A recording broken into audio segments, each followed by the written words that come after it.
کیسے بنتی ہیں؟ آپ حضرات نے درس سنا۔ اللہ رب العزت ہم سب کو اپنی عادتیں جو ہیں وہ سنت کے مطابق کرنے کی توفیق دے، تاکہ ہماری یہ عادتیں عبادتیں بن سکیں۔ چونکہ وقت انتہائی کم ہوتا ہے، اس لیے بہت ساری ضروری باتیں جو ہیں وہ حضرت مفتی صاحب سے بھی رہ جاتی ہیں اور کئی باتیں مجھ سے بھی رہ جاتی ہیں۔ تو آج کے درس کے اندر جو پڑھا کہ زوجین میں سے کوئی ایک بیدار ہو تو وہ دوسرے ساتھی کو جگا دے، اس ضمن میں ایک ضروری حدیث، چونکہ نیچے میری بہنیں بھی سن رہی ہیں، خواتین بھی، یہاں تک بھی الفاظ ہیں کہ اگر کوئی خامد بیدار ہو اور وہ اپنی بیوی کو بیدار کرنے کے لیے اس کے اوپر پانی کے چھینٹے مارے تو اللہ رب العزت اس کے اس فعل کو دیکھ کر اپنے عرش پر مسکراتے ہیں۔ اور اس کے برعکس بھی کہ اگر کوئی بیوی جو ہے وہ خامد کو جگائے، خامد نہ جاگے، تو وہ بیوی جو ہے خامد کے چہرے پر پانی کے چھینٹے مارے تو اللہ تعالیٰ اس کے اس فعل کو بھی دیکھ کر عرش الہی پر مسکراتے ہیں۔ عمل ہوگا نا اس پر بھی؟ ہاں، اللہ اکبر۔ جی ہاں، رحمت کائنات صلی اللہ علیہ وسلم کی ولادت باسعادت اور اس کے بعد آپ کا نام نامی، اسم گرامی، اور اس کے بعد اس نام نامی اسم گرامی کے دونوں معانی یہ ہم نے کل بیان کر دیے، آپ حضرات نے سن لیے۔ مدت رضاعت یعنی دودھ پینا، آپ صلی اللہ علیہ وسلم نے پیدائش کے 3 یا 4 دن کے بعد تک تو اپنی والدہ ماجدہ حضرت آمنہ کا دودھ پیا اور وہیں سے رضاعت جو ہے وہ شروع ہوئی۔ اس کے بعد کچھ دنوں تک اپنی والدہ صاحبہ کی لونڈی حضرت ثویبہ ان کا بھی دودھ پیا۔ اس نام، یہ باہر والی لائٹیں جو ہیں یہ جلا دیں، اس نام کو بعض حضرات جو ہیں وہ ٹھیک نہیں پڑھتے، صوبیہ پڑھ دیتے ہیں۔ یہ اصل نام ہے، یہ لکھا ہوا ہے ثویبہ۔ یہ اصل میں وہی ہیں جو آپ کے چچا کی لونڈی تھیں ابو لہب کی۔ تو جس وقت انہوں نے جا کر بتایا ابو لہب کو کہ آپ کے بھائی عبداللہ جو ہیں ان کے گھر میں بیٹے کی پیدائش ہوئی ہے، تو پھر اس پر ابو لہب نے ان کو آزاد کر دیا تھا انگلی کے اشارے سے، جس طرح کہ بخاری شریف کی روایت میں آتا ہے کہ انگلی کے اشارے سے آزاد کر دیا تھا۔ تو یہ وہی لونڈی ہیں، بعد میں یہ مسلمان بھی ہوئی ہیں۔ اور یہ بھی یاد رکھیے گا، بعض حضرات چونکہ یہ جہاں پر قرآن مجید اور احادیث میں بظاہر کوئی ٹکراؤ کی صورت آئے، بظاہر کہہ رہا ہوں، حالانکہ قرآن مجید میں اور احادیث میں کوئی تضاد نہیں ہے، تضاد نہیں ہے۔ بعض اوقات عدم علم کی وجہ سے یا کم علمی کی وجہ سے یوں محسوس ہوتا ہے جیسے تضاد ہے۔ تو بظاہر یہاں ایک تعارض کی صورت بن رہی تھی، اس کی بھی وضاحت کر دوں۔ وہ ہمارے بھائی، ہمارے حضرات جو اس دن کی خوشی مناتے ہیں، وہ اس کو بطور دلیل بھی پیش کرتے ہیں کہ وہ ابو لہب جو ہیں ان کی انگلی سے، جس انگلی سے انہوں نے لونڈی کو آزاد کیا تھا، تو اس انگلی سے ایک قسم کا رس نکلتا ہے جسے وہ چوستے ہیں اور انہیں جو ہے وہ بڑی فائدہ ہوتا ہے اور انہیں تسکین ہوتی ہے۔ تو قرآن مجید کے الفاظ ہیں تبت یدا ابی لہب وتب، ٹوٹ جائیں دونوں ہاتھ ابو لہب کے۔ اب یہ انگلی جو ہے یہ بھی دونوں ہاتھوں کے اندر ہے کہ نہیں ہے؟ قرآن کہہ رہا ہے دونوں ہاتھ ابو لہب کے ٹوٹ جائیں وتبا، اور وہ خود بھی ہلاک ہو جائے۔ آگے چونکہ لونڈی جو ہے یہ مال تھی، قرآن کہہ رہا ہے ما اغنا عنہ مالہ، ابو لہب کو اس کے مال نے فائدہ نہیں دیا۔ یہ قرآن مجید کی وضاحت ہے۔ تو حضرت ثویبہ کا دودھ بھی پیا جی۔ اس کے بعد یہ بات بھی یاد رہے کہ رسول اللہ صلی اللہ علیہ وسلم کے ایک چچا حضرت سیدنا حمزہ رضی اللہ تعالیٰ عنہ جو احد کی جنگ میں شہید ہوئے، انہوں نے بھی اس لونڈی ثویبہ کا دودھ پیا ہوا تھا۔ تو اس رشتے میں رسول اللہ صلی اللہ علیہ وسلم اور حضرت حمزہ جو ہیں یہ رضائی بھائی بھی ہیں، ویسے تو چچا اور بھتیجا، لیکن اس رشتے میں رضائی بھائی ہیں۔ اس کے بعد عرب کے اندر ایک دستور تھا، دستور یہ تھا کہ عرب کے جو لوگ تھے شہری علاقوں والے، وہ اپنے بچوں کی تربیت کے لیے، ان کی پرورش کے لیے اپنے بچوں کو دیہات میں بھیج دیا کرتے تھے، اور اس کے لیے دائیا کا اور دودھ پلانے والی کا انتظام کیا کرتے تھے۔ چونکہ سب سے زیادہ دودھ آپ صلی اللہ علیہ وسلم نے اماں جان حضرت حلیمہ سعدیہ کا دودھ پیا ہے، اور حضرت حلیمہ سعدیہ خود فرماتی ہیں، اس بات کو خود روایت کرتی ہیں کہ وہ سال جو ہے جس سال رسول اللہ صلی اللہ علیہ وسلم کی ولادت باسعادت ہوئی، مکے والوں کے لیے بھی بڑا خوش اکسالی کا وہ سال تھا، اور فرماتی ہیں کہ میرا قبیلہ جو بنو سعد تھا اس کے اندر بھی بہت زیادہ خوش اکسالی، قحط سالی بہت زیادہ تھی، حتیٰ کہ جانوروں کے دودھ تک جو ہے وہ خشک ہو گئے تھے۔ دودھ دینے والے جانور، چونکہ غذا ہی کو نہیں مل رہی تھی، جانوروں کے دودھ تک خشک ہو گئے۔ تو فرماتی ہیں سابقہ عادت کے پیش نظر میرے قبیلے کی کئی خواتین جو ہیں وہ مکے میں آئیں، اور پتہ چلا کہ کن کن گھرانوں میں بچوں کی پیدائش ہوئی ہے، تو وہ ان گھرانوں میں چلی گئیں۔ فرماتی ہیں کہ ہر جو ہے نا دائیا رسول اللہ صلی اللہ علیہ وسلم کے گھرانے میں بھی آئی ہیں۔ جب پتہ چلا کہ یہ بچہ تو یتیم ہے، تو ہر دائی جو ہے وہ چھوڑ کر چلی گئی، اور فرماتی ہیں کہ خود میں نے بھی دیکھا، میں بھی چھوڑ کر چلی گئی۔ اتفاق ایسا ہوا کہ جتنی دائیں آئی ہوئی تھیں وہ ساری کی ساری دائیاں وہ کوئی نہ کوئی بچہ لے کر چلی گئی۔ اب جس وقت میری گود خالی ہے، کوئی بچہ نہیں ہے، تو میں نے اپنے خامد سے کہا کیوں نہ میں اسی یتیم بچے کو لے آؤں، مجھے اچھا نہیں لگ رہا ہے ایسے خالی ہاتھ جانا، کیونکہ یہ کام جو ہوتا تھا نا، اس کی غرض و غایت کیا ہوتی تھی کہ بچہ رکھیں گے، دودھ پلائیں گے، اس کی پرورش کریں گے، اس کے بدلے کے اندر انعام و اکرام ملے گا، پیسے ملیں گے۔ تو چونکہ یہ بچہ یتیم ہے، اس کے پیسے کس نے دینے ہیں، کوئی دیے بھی تو بہت کم ہونے ہیں۔ تو اماں جان حضرت حلیمہ فرماتی ہیں کہ میں نے خامد سے مشورہ کیا، تو خامد کہنے لگے کہ بالکل یہ ٹھیک ہے، لے لے۔ تو فرماتی ہیں کہ ہم نے دوبارہ جا کر اس دروازے پر دستک دی، اور رسول اللہ صلی اللہ علیہ وسلم کو میں نے اپنی گود میں لے لیا۔ آگے بڑھنے سے پہلے ایک بات یہاں عرض کروں گا کہ ایک بات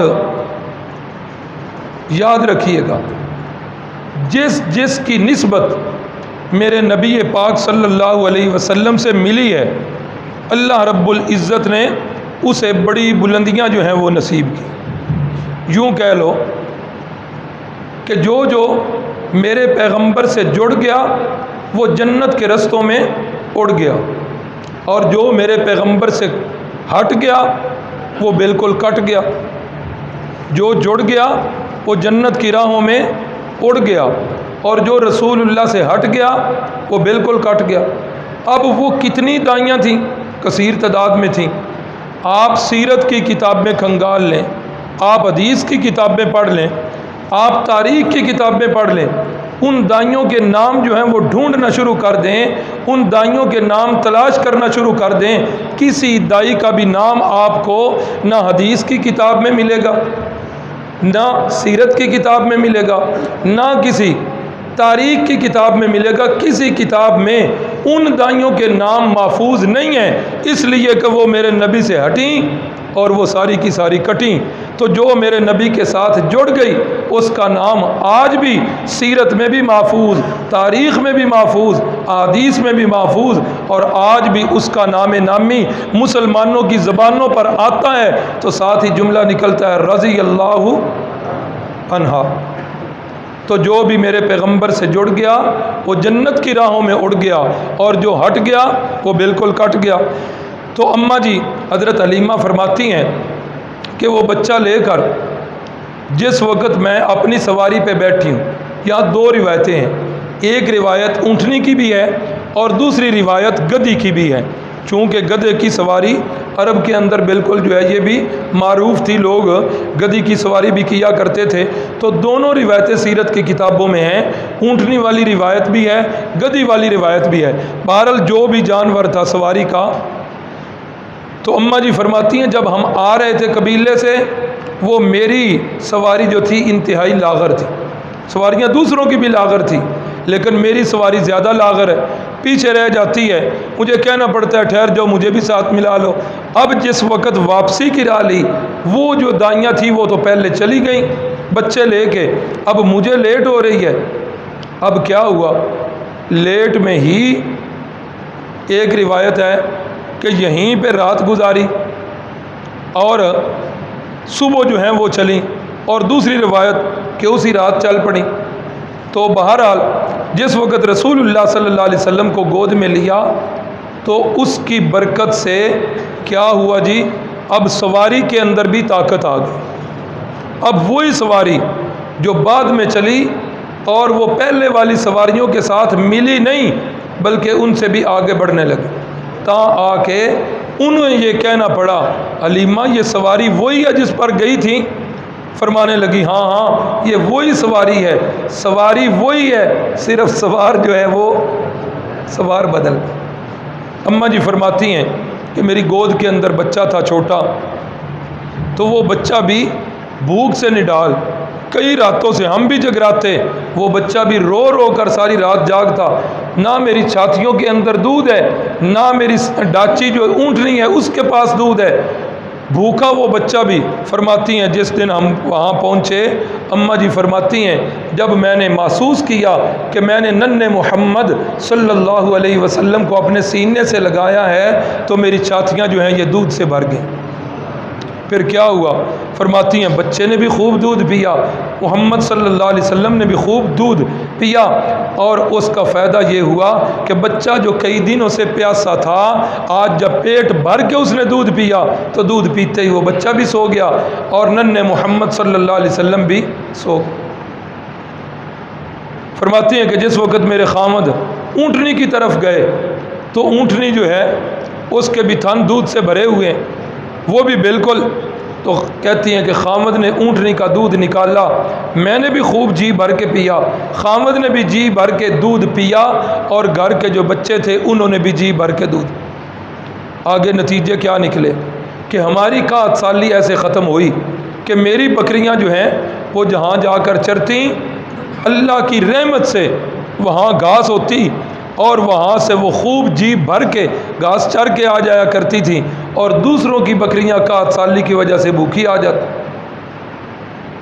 دوسروں کے مالک یہ کہتے اپنے غلاموں سے کہ جہاں حلیمہ کی بکریاں چرتی ہیں تم بھی اپنی بکریوں کو وہاں لے جایا کرو۔ اب وہ اپنی بکریوں کو لے جاتے لیکن وہ فائدہ تو نہ ہوتا جو اماں حلیمہ سعدیہ کی بکریوں کو ہوتا۔ اللہ اکبر اللہ اکبر۔ تو یہ 2 سال تک یہ سلسلہ چلتا رہا۔ تقریباً ہر 6 ماہ کے بعد اماں جان حضرت حلیمہ سعدیہ جو ہیں وہ رسول اللہ صلی اللہ علیہ وسلم کو والدہ سے ملوانے کے لیے تشریف لے آتی۔ 2 سال تک یہ سلسلہ چلتا رہا۔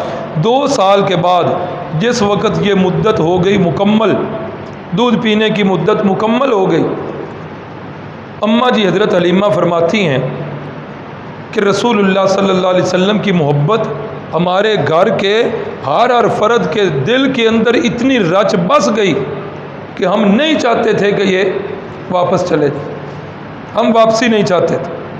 اللہ اکبر اللہ اکبر۔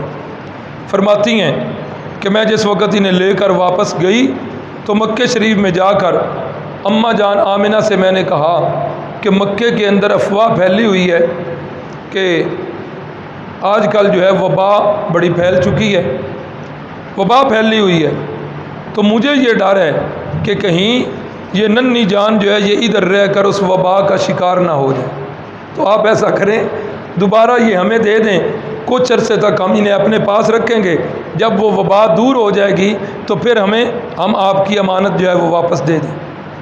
اماں جان حضرت آمنہ نے اجازت دے دی، اماں جان حلیمہ سعدیہ لے کر پھر واپس آ گئے، پھر وہی انوارات کی بارشیں، پھر وہی رحمت الہی کی بارشیں، پھر وہی گھر کے سارے افراد کا سیر ہونا۔ چوتھا سال جب ہوا نا تو چوتھے سال کے اندر ایک عجیب واقعہ جو ہے وہ رونما ہوا، واقعہ شق صدر۔ شق کا معنی ہوتا ہے چیرنا اور صدر کا معنی ہوتا ہے سینہ، سینہ مبارک کا چیرنا۔ ہوا یہ کہ رحمت کائنات صلی اللہ علیہ وسلم اپنے ہم عمر بچوں کے ساتھ بنو سعد کے قبیلے سے باہر نکل کر کھیل رہے ہیں، اور کھیلتے کھیلتے کیا ہوا کہ اچانک جبریل امین تشریف لائے، فرشتوں کے ساتھ آئے، بڑی خوبصورت جو ہے ٹرے اٹھائی ہوئی ہے، اور اس ٹرے کے اندر بہت جو ہے وہ قیمتی چیزیں ہیں، اور ساتھ جو ہے زمزم کا پانی بھی ہے، اور ایک روایت کے مطابق جنت سے لایا ہوا پانی بھی ہے۔ رسول اللہ صلی اللہ علیہ وسلم کو لٹایا ہے اور لٹا کر آپ کے سینہ مبارک کو چاک کیا ہے، سینہ مبارک کو چاک کر کے اندر سے دل مبارک کو نکالا ہے، اندر سے دل مبارک کو نکالا ہے۔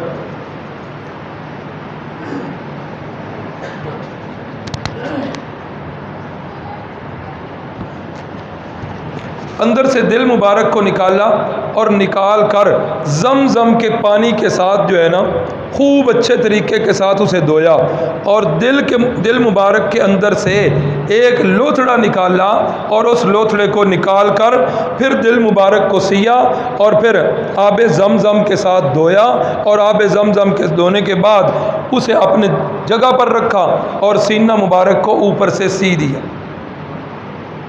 اس سے بعض علماء نے لکھا ہے کہ یہ زمزم کا پانی جو ہے یہ جنت کے پانی سے بھی اعلیٰ درجے کا ہے۔ کئی خوبیاں، کئی خصوصیات ہیں۔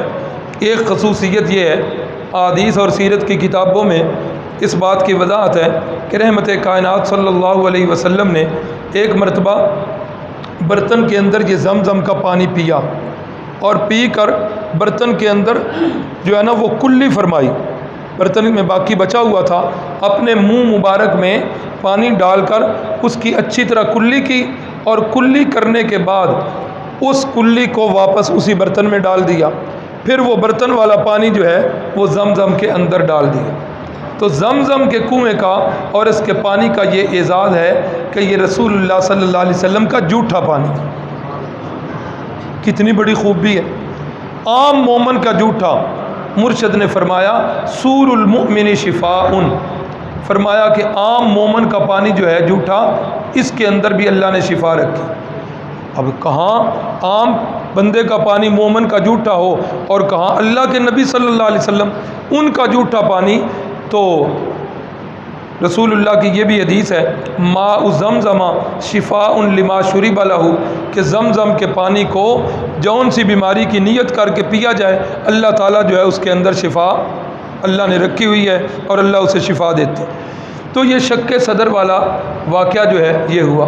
اب جس وقت فرشتوں نے لٹایا، سینہ مبارک کو چاک کیا، دل مبارک کو نکالا، وہ جو ساتھ ہم عمر بچے تھے نا، وہ تو یہ سارا منظر دیکھ کر ڈرے اور دوڑ کر جو ہے نا بستی کی طرف بھاگ گئے۔ اللہ اکبر۔ تو جس وقت گھر والوں کو جا کے بتایا، اماں جان حلیمہ سعدیہ گھر والے دوڑتے ہوئے آئے، لیکن اتنی دیر میں جبریل امین اپنا کام کر چکے تھے۔ اب یہ سرجری جو ہے یہ اتنی دیر میں مکمل ہو چکی تھی، اور رسول اللہ صلی اللہ علیہ وسلم جو ہے وہ کھڑے ہیں۔ اب اس واقعہ کو دیکھ کر اماں جان حضرت حلیمہ سعدیہ ڈر گئیں کہ کہیں جو ہے نا کوئی ناخوشگوار واقعہ ہی نہ بن جائے، کل بھی اشارہ کیا تھا، ایک یہودی نے بنو سعد میں ہوتے ہوئے رسول اللہ صلی اللہ علیہ وسلم کو پہچانا، اور پہچان کر اس نے پوچھا یہ بچہ کس کا ہے؟ اماں حلیمہ نے فرمایا یہ میرا بچہ ہے۔ اس کا باپ کون ہے؟ کہا میرا خاوند اس کا باپ ہے۔ فرمایا اچھا، اگر یہ بچہ یتیم ہوتا تو یہ بچہ نبی ہوتا۔ یعنی سابقہ کتابوں کے اندر جہاں میرے نبی پاک کی نشانیاں لکھی ہیں وہاں یہ بھی نشانی لکھی ہوئی ہے کہ وہ پیدائشی طور پر یتیم ہوں گے، تو شاید اس کا بھی یہ قتل کا ارادہ تھا آپ صلی اللہ علیہ وسلم کا۔ تو عرض یہ کر رہا تھا کہ اماں جان حضرت حلیمہ سعدیہ نے پھر جا کر رسول اللہ کو مکہ میں اماں جان کے حوالے کر دی۔ تو شک صدر کی بحث شاید آگے نہ آ سکے، آگے ابھی کورس جو ہے وہ بہت لمبا ہے۔ اتنا بتا دوں کہ یہ شک صدر والا واقعہ جو ہے یہ 4 مرتبہ پیش آیا ہے۔ 5واں قول بھی ایک ہے لیکن وہ بڑا ضعیف قول ہے۔ پہلی دفعہ شک صدر 4 سال کی عمر میں پیش آیا، دوسری دفعہ شک صدر 10 سال کی عمر میں، تیسری دفعہ بوقت نبوت اور چوتھی دفعہ بوقت معراج۔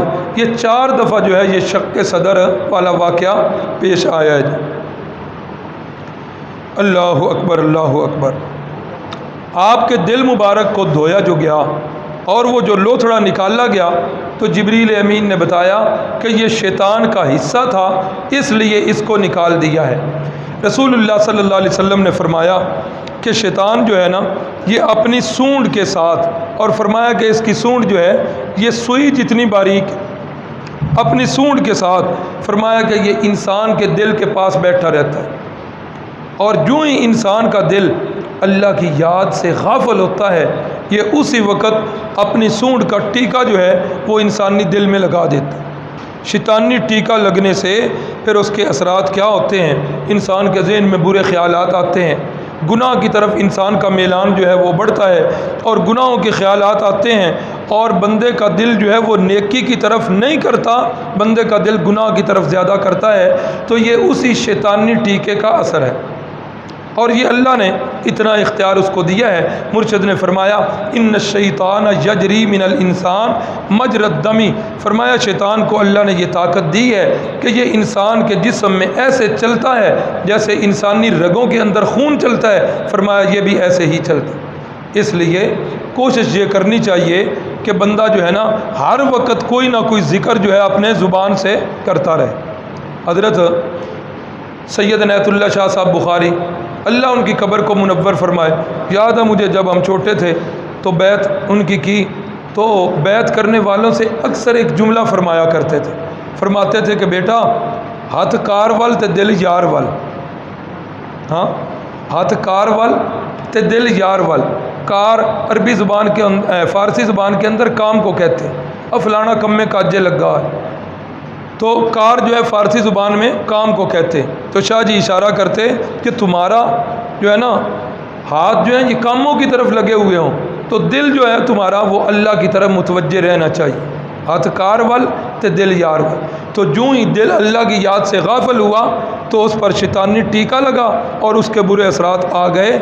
جو بندہ بھی یہ سمجھتا ہو کہ میرے اوپر یہ علامات ہیں، گناہوں کی طرف میلان ہے، نیکی کرنے کو دل نہیں کرتا، تو اس کا علاج یہ ہے کثرت کے ساتھ استغفار کریں، استغفر اللہ استغفر اللہ۔ تسبیحاں مقصد نہیں ہے، عدد پورا کرنا مقصد نہیں ہے، مقصد مجھے یہ بھی یاد ہے شاہ جی جب یہ وظیفہ بتاتے تو حضرت شاہ جی فرماتے بیٹا یہ استغفر اللہ استغفر اللہ استغفر اللہ ایسے نہیں پڑھنا، بلکہ پڑھو تو دل کو پتہ چلے کہ میں اللہ سے معافی مانگ رہا ہوں۔ پھر شاہ جی بڑے پیارے لہجے میں فرمایا کرتے تھے استغفر اللہ استغفر اللہ، پتہ چل رہا ہوتا تھا کہ دل سے آواز نکل۔ تو جس وقت بندہ کثرت کے ساتھ استغفار کرتا ہے نا تو رسول اللہ صلی اللہ علیہ وسلم نے فرمایا اس کے دل کا زنگ اترتا ہے اور وہ شیطان کے ٹیکے کے اثرات جو ہیں وہ اس سے کم ہوتے ہیں۔ تو یہ 4 دفعہ ہوا۔ تو پہلا شک صدر جو ہے یہ 4 سال کی عمر میں ہوا۔ جب 6 سال کی عمر کو پہنچے رحمت کائنات صلی اللہ علیہ وسلم، ہاں ایک بات رہ گئی، آپ کے دونوں کندھے جو ہیں دونوں کندھوں کے درمیان مہر نبوت لگی ہوئی تھی۔ یہ مہر نبوت بعض حضرات کا قول ہے کہ یہ پیدائش کے وقت ہی یہ مہر نبوت لگی ہوئی تھی، اور بعض حضرات کا یہ قول ہے کہ جس وقت یہ شک صدر والا 4 سال والا واقعہ پیش آیا تو یہ مہر نبوت جو ہے یہ اس وقت لگی تھی۔ لکھا ہے سیرت نگاروں نے، سیب کی شکل جتنی، اتنی جسامت کی یہ مہر تھی، دونوں کندھوں کے درمیان یہ جو ہے نا درمیان میں یہ مہر لگی ہوئی تھی اور اسی سائز کی تھی، اور اس مہر کو جو ہے نا یہ خاصہ خداوندی سمجھیے یا نبوت والی مہر سمجھیے۔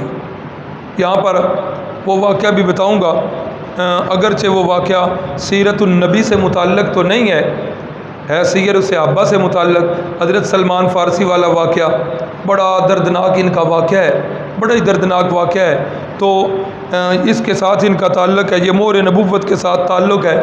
حضرت سلمان فارسی، جس طرح کہ کل بتایا، فارس جو ہے یہ ایران کو کہتے تھے، تو اس کا ایک صوبہ اصفہان، یہاں کے یہ رہائشی تھے، مجوسی نسل تھے، آگ کی پوجا کرتے تھے، اپنے معبد خانے میں جایا کرتے تھے، آگ کو جلایا کرتے تھے، اور عبادت خانے کے ساتھ پیدائشی طور پر انہیں جو ہے نا بڑی محبت تھی۔ کہتے ہیں کہ ایک دفعہ ایسا ہوا، کہیں میں نکلا ہوا تھا تو نصارہ کے گرجے میں چلا گیا، جب نصارہ کو عبادت کرتے ہوئے دیکھا، ان کا طریقہ عبادت مجھے اچھا محسوس ہوا۔ میں نے ان سے پوچھا کہ یار یہ جو طریقہ عبادت ہے اس کی آپ کے مذہب کی مجھے مکمل تفصیلات چاہیے، آپ کا مرکز جو ہے وہ کہاں ہے؟ تو انہوں نے کہا کہ ہمارا مرکز جو ہے نا یہ ملک شام کے اندر۔ کہتے ہیں میں نے گھر آ کر یہ بات بتائی کہ میں آج نصارہ کے گرجے میں گیا ہوں، وہاں جو ہے نا جا کر مجھے ان کی عبادت بڑی بھلی محسوس ہوئی ہے، ان کا مرکز ملک شام میں ہے، وہاں جا کر میں دیکھنا چاہتا ہوں وہ کیسی عبادت کرتے ہیں۔ تو والد نے ڈرایا دھمکایا، والد نے کہا نا باپ دادا کے دین کو نہیں چھوڑا جاتا، باپ دادا کا دین ہی بہتر ہوتا ہے، ڈرایا دھمکایا، لیکن جب میرے عزائم انہیں معلوم ہوئے تو حضرت سلمان فرماتے ہیں مجھے انہوں نے سنگلوں کے ساتھ باندھ دیا کہ کہیں ایسا نہ ہو کہ سلمان بھاگ کے چلا نہ جائے۔ کہتے ہیں میں نے عیسائیوں کے پاس پیغام بھیجا کہ جب کوئی قافلہ جو ہے شام جانے والا ہو تو مجھے بتا دینا۔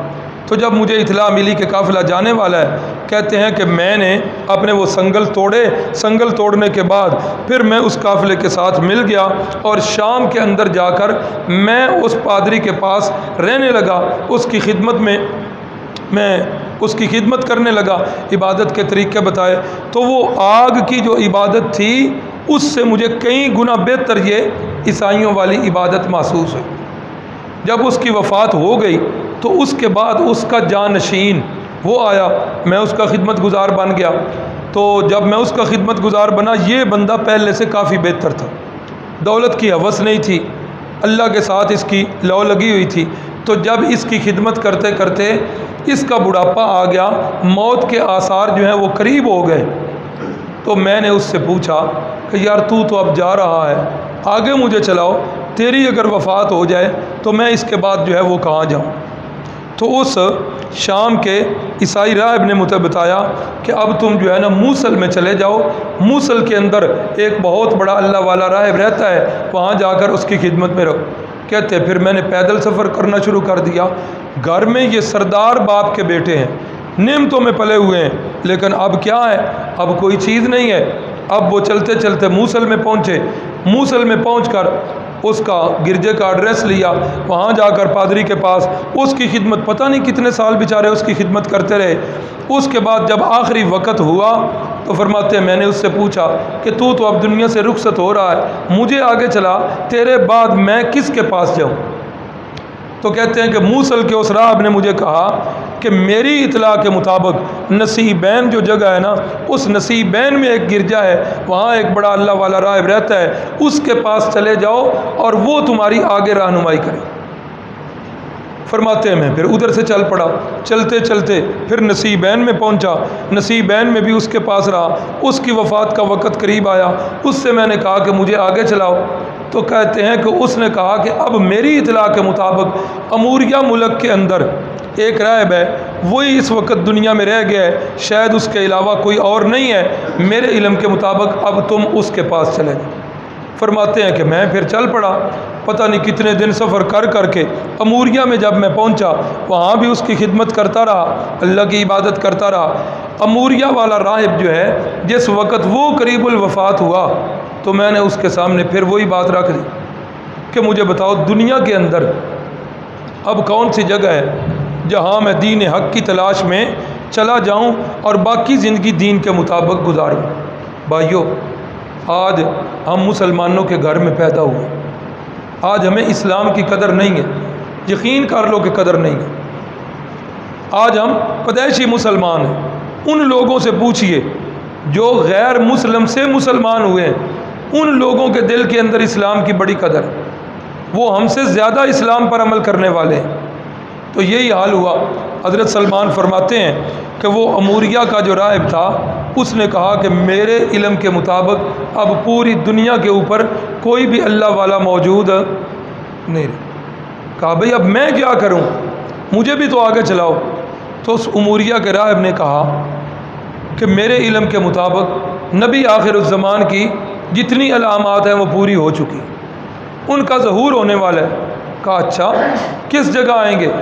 کہا ان کی ہجرت کی جگہ جو ہے وہ کھجوروں والی سرزمین ہوگی، کھجوروں والی سرزمین پر وہ ہجرت کر کے آئیں گے اور عرب کا علاقہ ہوگا، لہذا تم جو ہے نا وہاں چلے جاؤ۔ فرماتے ہیں کہ میں تلاش کرتا رہا کہ عرب کی طرف جانے والا کوئی قافلہ ہو۔ جب مجھے پتہ چلا کہ ایک قافلہ جا رہا ہے، کہتے ہیں کہ میں ان کے ساتھ چلا۔ میں نے کہا کہ یہ میرے پاس کچھ دولت بھی ہے، یہ لے لو اور مجھے جو ہے وہاں عرب تک اس کھجوروں والی سرزمین تک پہنچا دینا۔ فرماتے ہیں کہ انہوں نے کیا کیا، وہ میری ساری دولت بھی سمیٹ لی اور عرب میں لا کے مجھے غلام بنا کر بیچ دیا۔ کہا کہ یہ ہمارا غلام ہے، میرے سے بھی پیسے بٹور لیے اور میری قیمت بھی وصول کر کے مجھے انہوں نے غلام بنا۔ کہتے ہیں کہ میں اب قسمت پہ رو رہا تھا کہ میں چلا ہوں دین حق کی تلاش میں، کتنے سفر، کتنی در بدر کی ٹھوکریں، اور اب یہ ایک غلامی والی ذلت یہ اب میرے مقدر میں رہ گئی۔ خیر کہتے ہیں 10 لوگوں کے ساتھ بکتا بکتا بکتا آخر میں مدینے کے ایک یہودی نے مجھے خرید لی۔ کہتے ہیں اس یہودی کے کھجوروں کے باغات تھے، ان کو پانی دیا کرتا تھا، ان کی گوڈی کیا کرتا تھا، ان کی پیوند کاری کیا کرتا تھا۔ کہتے ہیں ایک دن میں کھجور کے درخت کے اوپر چڑھا ہوں، اپنا کام کر رہا ہوں یا شاید کھجوریں اتار رہا ہوں، اس یہودی مالک کا بھائی دوڑتا ہوا ہانپتا کانپتا ہوا آیا اور کہنے لگا کہ وہ فلاں قبیلے والے لوگ جو ہے نا ان کا ستیہ ناس ہو، وہاں ایک بندہ آیا ہے تو وہ کہہ رہا ہے میں اللہ کا نبی ہوں، اور یہ سارے اس کے اوپر جو ہے چھاؤ کیے ہوئے ہیں، اپنا آپ اس پر نچھاور کر رہے ہیں۔ کہتے ہیں کہ یہ خبر جوں ہی میرے کانوں میں پڑی، میرے وجود کے اوپر جو ہے نا میرا قبضہ نہ رہا، میری ٹانگیں کانپنے لگی۔ وہ جس خبر کے میرے کان جو ہے سالوں سے متلاشی تھے، وہ خبر مجھے سننے کو مل گئی۔ فرماتے ہیں کہ میں نے بڑی مشکل کے ساتھ وہ جو ہے نا کھجور سے میں بڑی مشکل سے نیچے آیا، اور جہاں وہ دونوں بھائی باتیں کر رہے تھے میں ان کے پاس چلا گیا۔ اچھا بھائی تم خود اس بندے کو دیکھ کے آئے ہو، اس کی شکل و صورت کیسی ہے، اس کے ساتھ کون ہے؟ ابھی میں نے یہ 2-3 سوال ہی اس سے کیے تھے کہ میرے مالک نے زوردار تمانچہ میرے منہ پہ مارا۔ اس نے کہا تجھے ان کاموں سے کیا غرض، جاؤ جا کے اپنا کام کر۔ کہتے ہیں تمانچہ کھایا، درد بھی بڑی ہوئی، روتا ہوا پھر اپنے کام میں جت گیا۔ 2-4 دن گزرے، اب باتیں تو ہو رہی ہیں، تو کہتے ہیں میں نے اپنے مالک سے کہا کہ میں نے کبا کی یہ بات ہے، تو کہتے ہیں میں نے اپنے مالک سے کہا کہ میں نے مکے شہر میں جانا ہے، اپنی ضرورت کی کوئی چیزیں خریدنی ہیں، اجازت ہے؟ اس نے کہا ٹھیک ہے اجازت ہے چلے۔ کہتے ہیں میں نے تھوڑی سی کھجوریں لے لی رستے سے، اور وہ کھجوریں لے کر جس وقت میں پہنچا رحمت کائنات صلی اللہ علیہ وسلم اپنے صحابہ اکرام کے اندر تشریف فرما ہیں، وہ سالوں سے ترستی ہوئی آنکھیں، وہ مچلتے ہوئے جذبات، تو جس وقت میں نے دیکھا تو میں نے کہا سلمان جلدی نہ کرنا۔ وہ جو آخری اموریہ کا جو راہب تھا اس نے نشانیاں بھی بتائی ہیں، وہ ان نشانیوں پر اس بندے کو پرکھ تو لو، کہیں ایسا نہ ہو کہ 2 نمبر بندہ ہو اور اس کے ہاتھ کے اوپر بیعت کر لو۔ جن کو حق کی تلاش ہوتی ہے کتنا وہ پرکھتے ہیں۔ آج میری بھولی بالی قوم آج اپنے دین کا مطالعہ نہیں ہوتا، نتیجہ کیا نکلتا ہے کہ کسی دوسری طرف سے کوئی بات سن لی تو اپنے مذہب کا مطالعہ نہیں، ختم نبوت کی احادیث کا مطالعہ نہیں، مرزائیوں کی طرف سے کوئی باتیں سنی تو اپنا مذہب جو ہے اس سے ہی ہاتھ دھو بیٹھے، تحقیق ہی نہیں کی۔ کتنی غلط بات۔ اب دیکھ کے کیسے تحقیق کر رہے ہیں۔ یاد کیا کہ اس اموریہ کے راہب نے مجھے کون سی نشانیاں بتائی تھی۔ یاد آیا کہ پہلی نشانی بتائی تھی کہ اس نبی کی پہچان یہ ہے کہ وہ صدقے کا مال قبول نہیں کرے۔ دوسری نشانی یہ ہے تحفہ اور ہدیہ قبول کر لے گا۔ تیسری نشانی یہ ہے کہ دونوں جو کندھے مبارک ہوں گے ان کے درمیان میں مہر نبوت لگی ہوئی ہوگی۔ کہتے ہیں وہ کھجوریں لے کر اپنے جذبات پر میں نے کنٹرول کیا، اپنے جذبات کو قابو میں رکھ کے میں کھجوریں لے کر آگے بڑھا اور میں نے آپ کی خدمت اقدس میں کھجوریں پیش کر دیں۔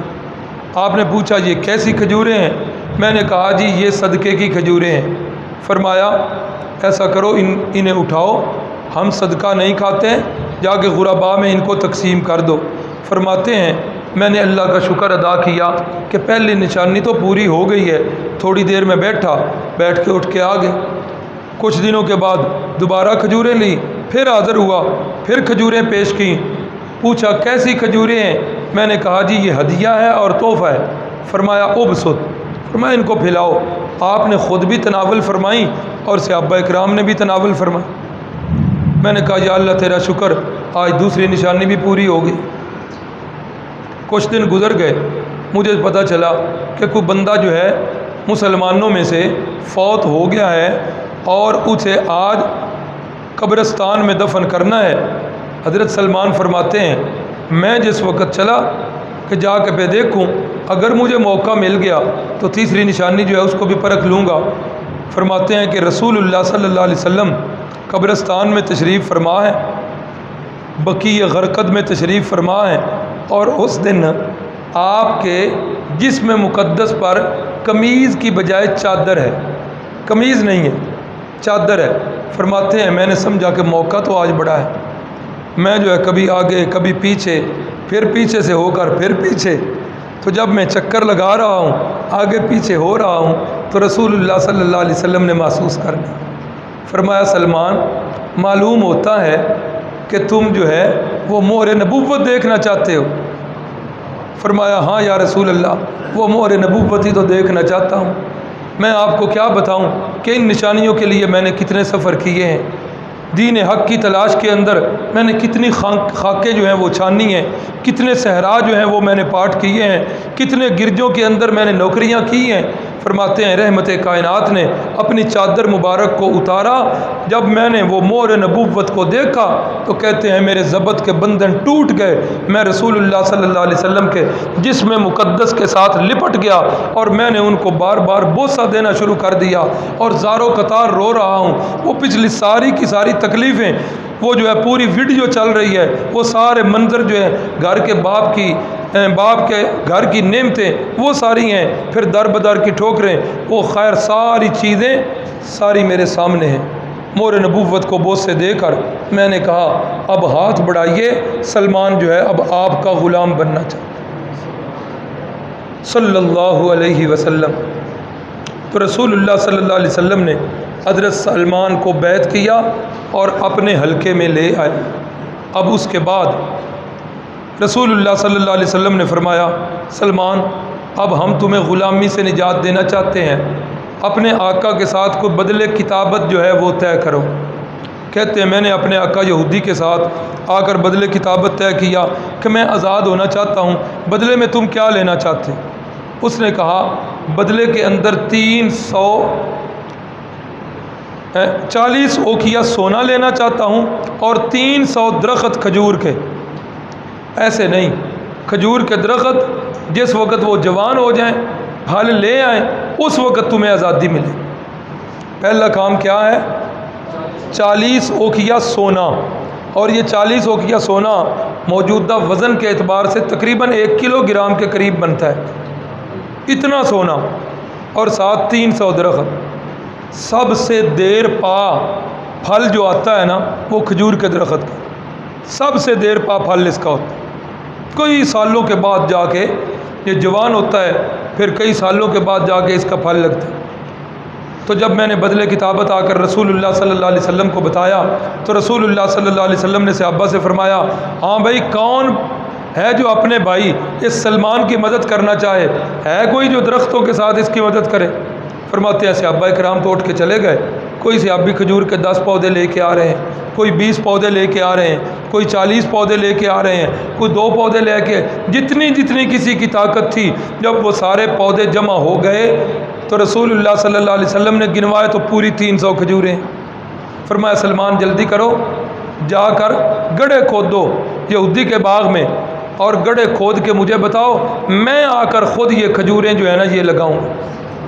سبحان اللہ۔ سلمان فارسی فرماتے ہیں میں گڑھے کھودنے کے لیے اٹھا، کئی صحابہ اکرام میرے ساتھ اٹھ پڑے، انہوں نے جا کر 300 گڑھے کھدوائے۔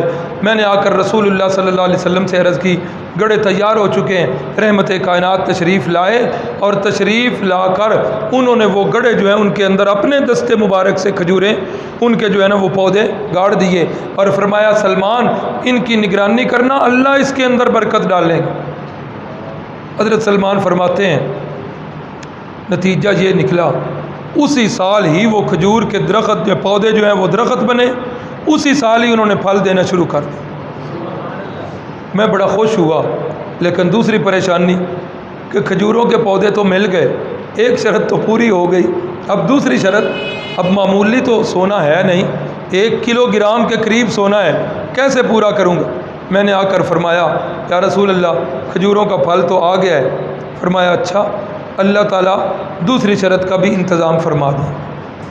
فرماتے ہیں میں بیٹھا ہوا ہوں، ایک صحابی آئے اور انہوں نے اتنی انڈے کی مقدار سونا پکڑا ہوا ہے اور آ کر رسول اللہ کو ہدیہ اور تحفہ پیش کر رہے ہیں۔ رسول اللہ صلی اللہ علیہ وسلم نے اس سونے کو پکڑا اور فرمایا کدھر گیا بھائی وہ غلام فارسی؟ حضرت سلمان فرماتے ہیں کہ میں اٹھا اور میں یا رسول اللہ حاضر۔ فرمایا جاؤ یہ سونا لے جاؤ اور اپنے مالک سے کہو کہ یہ جو ہے نا سونا تول۔ میں نے کہا یا رسول اللہ یہ تو بالکل تھوڑا سا ہے، وزن سے ہی پتہ چل رہا ہے۔ فرمایا سلمان لے جاؤ، اللہ اس کے اندر برکت ڈالیں گے۔ فرماتے ہیں وہ سونا لے کر جب میں یہودی آقا کے پاس گیا، اس نے تولا تو وہ پورے کا پورا 40 اوقیہ سونا تھا، تو وہ وصول کر کے اس نے جو ہے مجھے آزاد کر، رضی اللہ عنہم ورضوا عنہ۔ تو فرماتے ہیں کہ میں بدر کے جنگ میں بھی اس لیے شریک نہ ہوا کہ میں غلام تھا، احد کی جنگ میں بھی شریک اس لیے یہ نہ ہوا کہ میں غلام تھا، احد کی جنگ کے بعد میں آزاد ہوا اور میرے ہی مشورے سے پھر جو ہے نا وہ خندق والی جنگ کی خندق جو ہے میرے ہی مشورے سے کھود دی گئی۔ 6 سال کی عمر مبارک کو جب رحمت کائنات صلی اللہ علیہ وسلم پہنچے تو اماں جان حضرت آمنہ کا ارادہ بنا کہ میں اپنے میکے رسول اللہ صلی اللہ علیہ وسلم کے ننیحال کو چلی جاؤں، تو ایمن جو ہیں یہ ساتھ ہیں، تو فرماتی ہیں کہ چلے گئے، ادھر پہنچ کر جب کچھ دن ٹھہرے ادھر سے پھر واپسی ہوئی، تو واپسی پر فرماتی ہیں کہ رسول اللہ صلی اللہ علیہ وسلم فرماتے ہیں کہ واپسی پر اماں جان جو ہیں وہ بیمار ہو گئے۔ مکے اور مدینے کے درمیان ایک جگہ مقام ابوا، رسول اللہ صلی اللہ علیہ وسلم کی عمر مبارک 6 سال، بالکل چھوٹے سے ہیں۔ ابوا کے مقام پر پہنچے تو امی جان کی حالت جو ہے وہ زیادہ ہی خراب ہو گئی، اور اسی حالت کے اندر ہی اماں جان حضرت آمنہ کی جو ہے وہ وفات ہوئی۔ وفات سے پہلے اماں جان کو محسوس ہو گیا کہ اب جو ہے نا زندگی نے وفا نہیں کرنی، تو اماں آمنہ نے جو ساتھ خادمہ تھیں ایمن، ان کے ہاتھ میں رسول اللہ صلی اللہ علیہ وسلم کا ہاتھ مبارک تھمایا اور فرمایا ایمن یہ جو ہے نا میری امانت ہے اور جا کر اسے دادا کے سپرد کر دینا۔ وہ ہاتھ پکڑا ہوا اسی حالت کے اندر اماں جان حضرت آمنہ کی روح مبارک جو ہے وہ پرواز کر گئی، اور رسول اللہ صلی اللہ علیہ وسلم اس ویرانے کے اندر اس جنگل کے اندر رو رہے ہیں، اور ایمن جو ہے وہ آپ کو دلاسے دے رہی ہیں، اور وہیں تدفین کر کے حضرت ایمن جو ہیں وہ واپس مکے تشریف لے آئیں اور دادا جان حضرت عبد المطلب کے سپرد کر دیا۔ پھر دادا جان نے کیا خوب کفالت کی، ان کے کثیر الاجیال تھے، جناب حضرت خواجہ عبد المطلب بڑے وجیح تھے۔ مکہ بیت اللہ کے سائے میں ان کے لیے ایک گدا بچھایا جاتا تھا اور ان کے بیٹے اور ان کے پوتے وہ آس پاس آ کر بیٹھتے تھے۔ ان کی وجاہت کی وجہ سے کسی میں یہ جرت نہیں ہوتی تھی کہ ان کی جگہ پر آ کے بیٹھے۔ رسول اللہ صلی اللہ علیہ وسلم جب وہاں بیت اللہ تشریف لے جاتے تو جا کر دادا جی کی مسند پر بیٹھتے، تو وہ جو چچے ہوتے اٹھانے کی کوشش کرتے تو حضرت عبد المطلب فرماتے میرے اس پوتے کو نہ اٹھایا کرو، یہ میرا پوتا جو ہے نا یہ بڑا عظیم انسان ہے۔ پھر اپنی ران مبارک پر بٹھا لیا کرتے اور اپنے دست مبارک کے ساتھ پیٹھ مبارک کو تھپکیاں دیا کرتے تھے۔ اور ایک دفعہ ایسا بھی ہوا کہ حضرت عبد المطلب جو ہیں انہوں نے محسوس کیا کہ رات کا وقت ہے، رسول اللہ صلی اللہ علیہ وسلم کی آنکھ مبارک جو ہیں ان کے اندر درد ہے اور آنکھ کے سرخ ہے۔ پریشان ہوئے اس وقت کیا کیا جائے۔ اسی پریشانی کے عالم کے اندر پتہ چلا کہ عکاظ کے منڈی جہاں لگتی ہے وہاں ایک راہب ہے، وہ جو ہے نا آنکھ کا دم کرتا ہے اور اللہ تعالیٰ شفا دیتے ہیں۔ رات کے وقت ہی لے گئے، جس وقت وہاں پہنچے اس کا پتہ کیا راہب کا، تو بتایا گیا کہ راہب جس وقت اپنے گھر کا دروازہ بند کر لیتا ہے تو پھر کسی کے کھٹکانے سے وہ کھولتا نہیں۔ اس کے گھر کے باہر کھڑے ہیں، لوگ بتا رہے ہیں کھٹکانے کا کوئی فائدہ نہیں ہوگا، اس نے باہر نہیں نکلنا، صبح تک انتظار کرو۔ اسی اثناء میں زلزلہ آتا ہے۔ جس وقت زلزلہ آیا تو وہ راہب جو ہے دوڑتا ہوا باہر نکلا۔ جس وقت باہر نکلا تو سامنے رسول اللہ صلی اللہ علیہ وسلم موجود ہیں اور آپ کے دادا جان حضرت عبد المطلب موجود ہیں۔ دھیان سے دیکھنے لگا، دیکھتے دیکھتے کہتا ہے یہ کس کا بیٹا ہے؟ کہا کہ یہ میرا پوتا ہے۔ کہا اس کا والد؟ کہا کہ وہ اس کے والد جو ہیں وہ نہیں ہیں، وہ فوت ہو چکے۔ غور سے دیکھ کے کہتا ہے عبد المطلب تم بھی بڑے عجیب آدمی ہو، تم جو ہے مریض کو حکیم کے پاس نہیں لے کے آئے بلکہ تم جو ہے حکیم کو مریض کے پاس لے آئے ہو۔ یہ بچہ معمولی نہیں ہے، اس نے نبی آخر الزمان بننا ہے۔ ھذا رحمۃ للعالمین، ھذا خاتم المرسلین، یہ اس امت کے نبی ہیں اور یہ نبیوں کے نبی ہیں، یہ خاتم النبیین ہیں، یہ آخری نبی ہیں، یہ رحمۃ للعالمین ہیں۔ اتنا کرتے کرتے اللہ کے نبی کو اپنے ساتھ چمٹایا اور رسول اللہ صلی اللہ علیہ وسلم کے ہاتھ مبارک پر وہ بوسے دینے لگا۔ جس وقت اس عمل سے فارغ ہوا تو حضرت عبد المطلب نے کہا دم کر دیں۔ کہنے لگا میں مریض اس حکیم کو دم کروں؟ کہا بھائی اب دوا بھی تو بتاؤ۔ راہب کہنے لگا کہ اسی بچے کی لعاب تھوک مبارک نکال لو اور ان کی آنکھوں میں لگا۔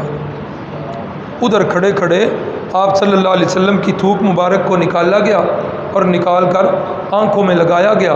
رسول اللہ صلی اللہ علیہ وسلم کی آنکھیں مبارک جو ہیں وہ اسی وقت بالکل ٹھیک ہو گئی۔ تو یہ معاملہ جو ہے 8 سال جس وقت عمر مبارک ہوئی تو یہ دادا جان جو ہیں یہ بھی وفات پا گئے، اور اس کے بعد رسول اللہ صلی اللہ علیہ وسلم اپنے چچا جان ابو طالب کی کفالت میں اور ان کی نگرانی میں آ گئے۔ یہ ابو طالب جو ہیں یہ حضرت سیدنا علی المرتضیٰ رضی اللہ تعالی عنہ کے والد گرامی ہیں۔ ابو طالب ان کا نام نہیں ہے، ان کا نام جو ہے عبد مناف ہے۔ ابو طالب ان کی کنیت ہے اور ان کا ایک بیٹے کا نام جو ہے وہ طالب ہے، اسی کی وجہ سے یہ کنیت ہے۔ اور یہ بیٹا طالب جو ہے یہ مسلمان نہیں تھا، یہ حالت کفر پر اس کی موت آئی تھی۔ اور دوسرے بیٹے ان کے جعفر ہیں، تیسرے بیٹے ان کے عقیل ہیں، اور چوتھے بیٹے ان کے سیدنا علی المرتضیٰ رضی اللہ تعالیٰ عنہ، یہ 4 ان کے بیٹے ہیں۔ ابو طالب کی کفالت کے اندر ایک دفعہ جناب ابو طالب جو ہیں وہ ان کو لے کر جا رہے ہیں تجارت کی طرف، ملک شام میں جانا چاہتے ہیں۔ مکے والے جو ہیں نا ان کی اپنی گزر اوقات سال میں 2 سفر ہوا کرتے ہیں، ایک شام کا اور ایک یمن کا، ایک سردیوں کا اور ایک گرمیوں کا، جن کا اشارہ قرآن مجید کی سورت قریش میں موجود، رحلۃ الشتاء والصیف۔ اسی نسبت سے ملک شام کی طرف جا رہے ہیں، رسول اللہ صلی اللہ علیہ وسلم کو اپنے بیٹوں کے ساتھ چھوڑ رہے ہیں۔ جب سواری پہ سوار ہوئے تو رسول اللہ صلی اللہ علیہ وسلم نے فرمایا چچا جان میرا بھی دل کر رہا ہے کہ میں بھی چلا جاؤں، مجھے بھی آپ ساتھ لے لیں۔ بصرہ کے مقام پر جب پہنچے رسول اللہ صلی اللہ علیہ وسلم تو بصرہ نہ اسے پڑھیے، بصرہ جو ہے وہ اور ہے، وہ را کے بعد ہا ہے، یہ بصرہ ہے، اوپر کھڑی زبر ہے۔ بصرہ کے مقام پر پہنچے تو وہاں ایک عیسائی راہب تھا، اس کا نام جو ہے بحیرہ لکھا ہوا ہے، بحیرہ اس کا نام ہے، اور یہ راہب جو ہے کبھی بھی اپنے معبد خانے سے باہر نہیں آتا تھا۔ ہاں جب اسے پتہ چلتا کہ عرب سے مکے سے کوئی قافلہ آیا ہے تو یہ بیچارہ خود انتظار میں ہوتا، تو جس وقت وہ قافلہ آتا تو یہ اس قافلے کو جا کے دیکھتا، پھر واپس اپنے معبد خانے میں آ جاتا۔ جس وقت رسول اللہ صلی اللہ علیہ وسلم کا یہ قافلہ آیا، اس کا جو ہے نا معبد خانہ وہ ذرا نشیبی جگہ پر ہے، رسول اللہ صلی اللہ علیہ وسلم کا قافلہ جو ہے یہ پہاڑی رستے سے نیچے اتر رہا ہے، یہ بندہ جو ہے کھڑکی سے اس قافلے کو دیکھ رہا ہے۔ جو ہی اس قافلے کو دیکھا، قافلہ اس کے معبد خانے کے قریب پہنچا تو یہ جلدی جلدی باہر نکلا اور آ کر قافلے کے ایک ایک فرد کو دیکھنے لگا۔ دیکھتے دیکھتے جب رسول اللہ صلی اللہ علیہ وسلم پر اس نے نظر کی تو اسی وقت اس نے بھی وہی نعرہ لگایا، ھذا رحمۃ للعالمین، ھذا نبی المرسلین، یہ اللہ کے نبی ہیں، یہ رحمۃ للعالمین ہے۔ لوگوں نے پوچھا آپ کو کیسے پتہ چلا؟ کہنے لگا ساری تورات اور انجیل اور زبور کے اندر نشانیاں جو ہم نے پڑھی ہوئی ہیں نا وہ پائی جا رہی ہیں۔ میں دیکھ رہا تھا کہ جس وقت پہاڑی سے یہ قافلہ اتر رہا تھا تو بادل کا ایک ٹکڑا وہ آپ کے قافلے پر سایہ کر رہا تھا، جو آپ کا قافلہ نیچے آ رہا ہے وہ بادل کا ٹکڑا جو ہے نا وہ اسی طرح سایہ کیے آ رہا ہے۔ پھر میں یہ بھی دیکھ رہا ہوں کہ جہاں سے آپ کا قافلہ گزرتا ہے پتھر جو ہے وہ بھی آپ کے قافلے کو سلامی دے رہے ہیں، درخت جو ہیں وہ بھی جھک جھک کر جو ہے سلامی کر رہے ہیں۔ تو میں نے پڑھا ہوا ہے اپنی کتابوں کے اندر کہ یہ پتھر اور یہ درخت اللہ کے سچے نبی کے علاوہ کسی کو سلام نہیں کرتے، یہ کسی اور کے لیے جھکتے نہیں۔ مجھے معلوم ہو گیا کہ اس قافلے کے اندر وہی جو ہے نا فرد ہے جو نبی آخر الزمان بنیں گے۔ تو جس وقت میں نے آ کر دیکھا ہے تو میں نے آ کر اس کے اندر نشانیاں دیکھ لی ہیں، اب آخری نشانی رہ گئی ہے، میں وہ بھی دیکھنا چاہتا ہوں۔ اس بچے کی قمیض کو اٹھاؤ۔ تو جس وقت آپ کی قمیض مبارک کو اٹھایا گیا تو اس بحیرہ راہب نے رسول اللہ صلی اللہ علیہ وسلم کی اس مہر نبوت کو دیکھا اور اس نے بھی بوسہ دیا اور اس نے بھی کہا کہ ابو طالب ایسا کرو اس بچے کو آگے نہ لے جاؤ، آگے یہودی جو ہیں وہ اس بچے کے دشمن بنیں گے اور مجھے ڈر ہے کہ کہیں وہ اس کو قتل نہ کر ڈالیں، تو لہٰذا میں تاکیداً کہہ رہا ہوں کہ آپ اس بچے کو لے کر آگے شام کی طرف نہیں جا سکتے۔ نتیجہ تن کیا ہوا، ابو طالب نے اسی جگہ سے رسول اللہ صلی اللہ علیہ وسلم کو واپس لے کے آ گئے، باقی قافلہ جو ہے وہ تو آگے چلا گیا۔ ابو طالب نے اپنا وہ جو سامان تجارت تھا اسی بصرہ شہر کے اندر جو ہے فروخت کیا اور واپس جو ہے وہ مکے کے اندر آ گئے۔ اب رسول اللہ صلی اللہ علیہ وسلم مکے میں رہ رہے ہیں اور اسی زندگی کے اندر بکریاں بھی آپ جو ہے وہ چرا رہے ہیں۔ اسی 6 سال کے بعد 8 سال کی عمر پھر 12 سال کی عمر میں رسول اللہ صلی اللہ علیہ وسلم نے بکریاں چرائیں۔ اب یہ جو واقعات گزرے، ایک میں نے یہ نیچے لکھا ہے شک صدر، اس کے اندر کیا حکمتیں ہیں؟ رسول اللہ جو دودھ پینے کے لیے بنو سعد کے قبیلے میں گئے، اس میں کیا حکمتیں ہیں؟ اور بکریاں چرانے کے اندر کیا حکمتیں ہیں؟ ہر کام جو ہے حکمتوں سے خالی نہیں ہے، اللہ رب العزت نے پورے منصوبے کے ساتھ یہ کام کروائے ہیں۔ شق صدر کے اندر حکمتیں یہ ہیں کہ وہ جو ہر انسان کے دل کے اندر شیطان کا وہ حصہ ہوتا ہے، اس حصے کو اللہ رب العزت نے ایک عجیب قسم کی سرجری کے ساتھ وہ حصہ نکلوایا اور رسول اللہ کے قلب مطہر کو پاک اور صاف کیا۔ بنو سعد کے اندر بھیجنے کی حکمتیں کہ شہروں کی ہوا جو ہے یہ کثیف ہوتی ہے، گرد و غبار والی ہوتی ہے، دیہات کی آب و ہوا بھی خالص اور دیہات کی غذائیں بھی، اس وقت کی بات کر رہا ہوں، آج کی نہیں ہے۔ آج تو کیا دیہات اور کیا شہر، ہر طرف ہی جو ہے نا وہ کام خراب ہو گیا ہے۔ تو دیہات کی غذائیں بھی خالص ہوا کرتی تھیں اور دیہات کی زبان جو ہے یہ بھی خالص ہوا کرتی۔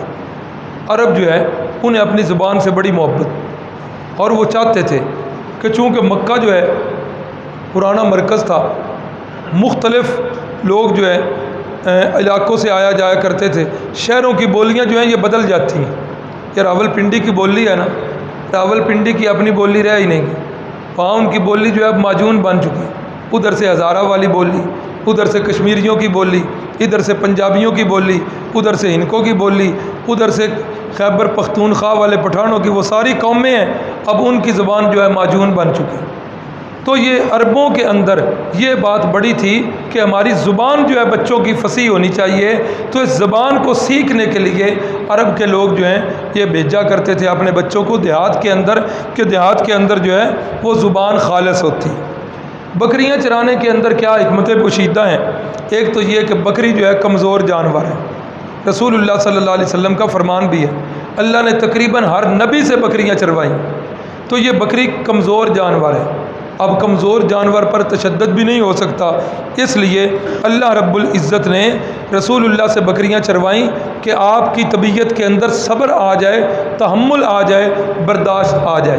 دوسری یہ بھی حکمت لکھی ہے کہ بکریاں عام طور پر جنگلوں میں چرائی جاتی ہیں، جنگلوں کے اندر درندے بھی آتے ہیں، بکریوں پر بعض اوقات حملہ آور بھی ہوتے ہیں، وحشی درندے بھی ہوتے ہیں، تو درندوں کا آمنا سامنا اس سے بندہ بہادر ہوتا ہے، اور اس سے بندے کے دل سے بلاؤں کے اور درندوں کے جو خوف جو ہیں وہ نکل جاتے ہیں۔ اللہ رب العزت نے یہ خوف نکالنے کے لیے، آپ کو بہادر بنانے کے لیے اللہ نے یہ بکریوں والا پیشہ جو ہے یہ منتخب فرمایا۔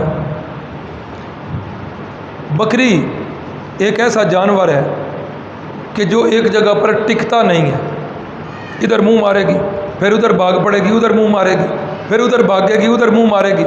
بکریوں کے چرواہے، آپ حضرات میں شاید کسی کو یہ تجربہ ہو، ہمیں بچپن میں تجربہ ہے، بھینس سے جب گاؤں میں جا کر چرایا کرتے تھے اپنے پھپھی زاد بھائیوں کے ساتھ یا اپنے چچا زاد بھائیوں کے ساتھ، تو ادھر بھینس سے چر رہی ہوتی تو ہم کھیل رہے ہوتے تھے، تو جس وقت بھینس کسی کے کھیت میں جانے کے لیے منہ مارنے لگتی تو ایک بندہ اٹھتا، جا یار اس بھینس کا منہ موڑ کے آ جائے۔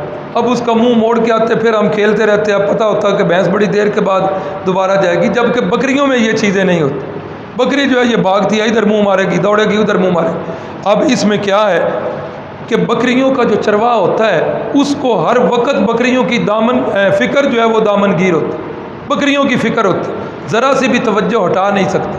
اللہ رب العزت نے امت کی فکر دامن گیر کرنی تھی، اس لیے اللہ رب العزت نے بکریوں جیسے جو ہے نا وہ جانور رسول اللہ سے چروائے، اور ان کا فائدہ یہ ہوا اتنی امت کی فکر جو ہے وہ دامن گیر ہوئی کہ اللہ کو کہنا پڑا میرا پیغمبر لعلک باخع نفسک علی آثارہم ان لم یؤمنوا بہذا الحدیث اسفا فلا تذهب نفسک علیہم حسرات۔ میرا پیغمبر اگر یہ کافر ایمان نہیں لا رہے تو کیا آپ اپنے آپ کو رو رو کر آپ ہلاک کر ڈالیں گے؟ اتنی امت کی فکر نصیب ہوئی۔